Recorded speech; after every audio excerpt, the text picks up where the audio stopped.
Bienvenidos a este cuarto y último bloque de Poder y Dinero aquí en Americano Media.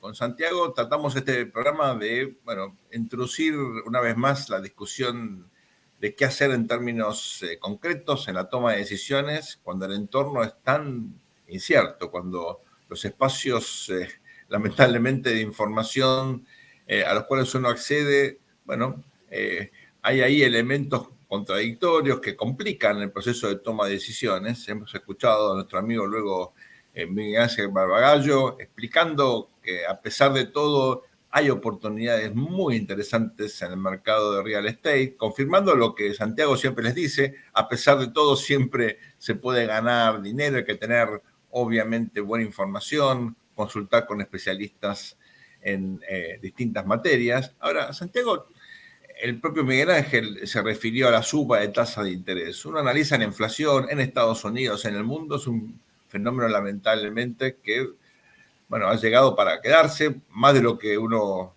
obviamente desea, y uno ve a los bancos centrales corriendo detrás del problema, vale decir, no lo atajaron cuando ya había obviamente tensiones, ya había información de que los precios estaban subiendo, reaccionaron un poco tarde, y ahora lo que uno advierte, pero corregime si me equivoco, es que todavía la tasa de interés sigue siendo negativa en relación a la inflación. Vale decir, la inflación es más alta que el costo del dinero.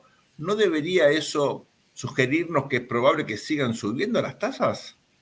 Bueno, ¿te acordás que terminamos el año pasado precisamente en algún programa contigo con la expectativa de que en algún momento del primer semestre de este año 2023 el ritmo de suba de las tasas de la FED, la tasa de referencia, en algún momento pasara por arriba de la inflación core, Claro. que se venía registrando?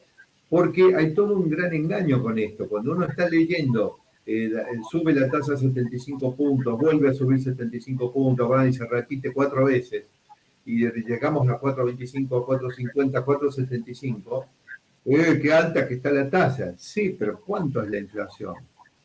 Veamos, Claro. 6.5 la inflación general, pero la tasa principalmente tiene que estar enfocada, no puede descuidar la inflación general, pero tiene que estar sintonizada sobre todo en función de la inflación core. Pero esa inflación core está alrededor de 5,5 puntos.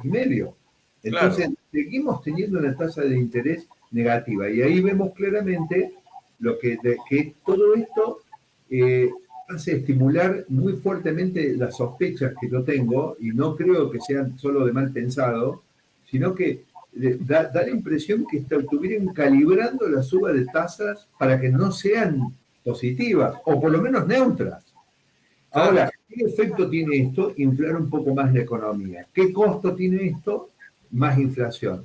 Más inflación durante más tiempo. Ha sido una frase que ya hemos repetido aquí en Poder y Dinero otras veces, pero que tenemos que seguir repitiendo.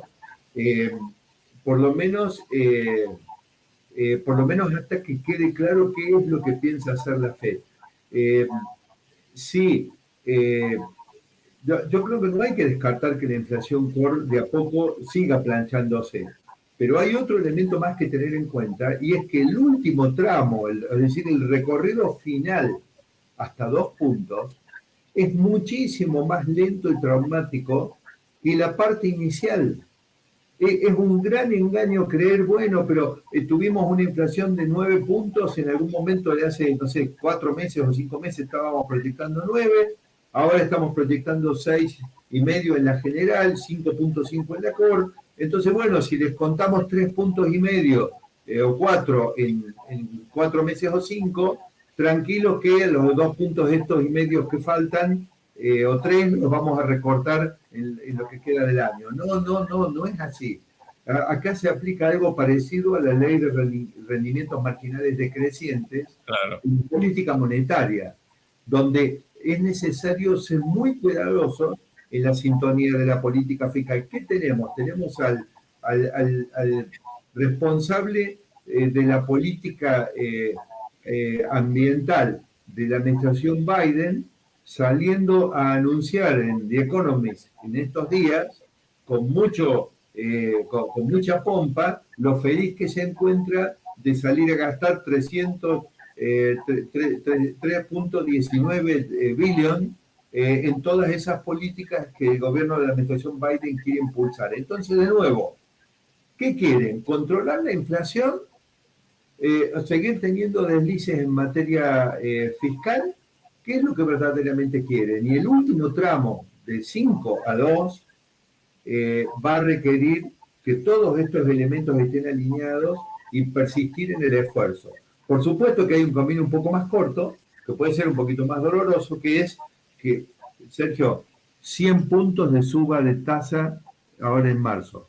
Si vos querés aplicar lo que los manuales dicen que habría que aplicar, si vos querés reproducir la historia de Alan Greenspan, si vos querés, evidentemente, debieron en lugar de 25 haber aplicado 50 y haber repetido los 50 quizá en marzo. La gente que nos escucha puede decir, pero estas personas están hablando de algo muy duro. Y yo digo, cuidado que la inflación es muy engañosa, porque todos los meses se va comiendo nuestros bolsillos en cuanto a nuestras finanzas personales. Pero en cuanto a la base del modelo capitalista y de la economía de los Estados Unidos, la inflación lo carcome de una manera mortal. Alguien tiene que resolver este tema lo antes posible. Santi, ahí me gustaría recordar un fenómeno que, bueno, se da mucho a veces en política pública, y es que las prioridades y los horizontes temporales de los quienes toman decisiones no siempre convergen. Los políticos, los que piensan en el poder, en las elecciones, tienen como meta la próxima elección, acumular más poder, sobrevivir, tratar de ganar ventajas respecto de los partidos o el principal partido opositor, o al revés, el que está en la oposición quiere llegar al gobierno. Y, claro, el decisor de política pública tiene otras prioridades, o debería tener otras prioridades. Por eso es tan importante justamente que la política no invada, no intoxique las decisiones técnicas que deben tener otros criterios, ¿verdad?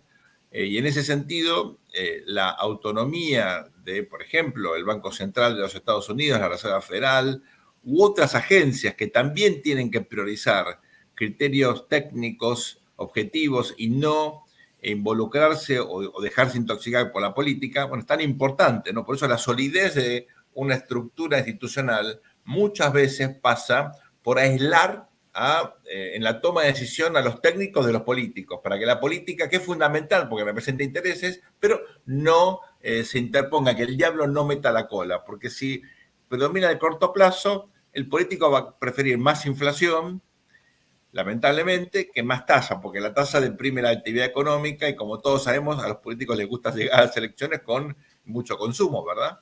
Bueno, indudablemente que esto es lo que está pasando. No es lo que debería ocurrir, pero es lo que está pasando, y si sigue pasando esto, no soy muy optimista respecto a un rápido control de este flagelo. Tampoco me imagino a la administración Biden reproduciendo, digamos, de alguna manera, todo lo necesario para, digamos, para que un eventual golpe sobre la economía de un proceso de tasas capaz de controlar la inflación, de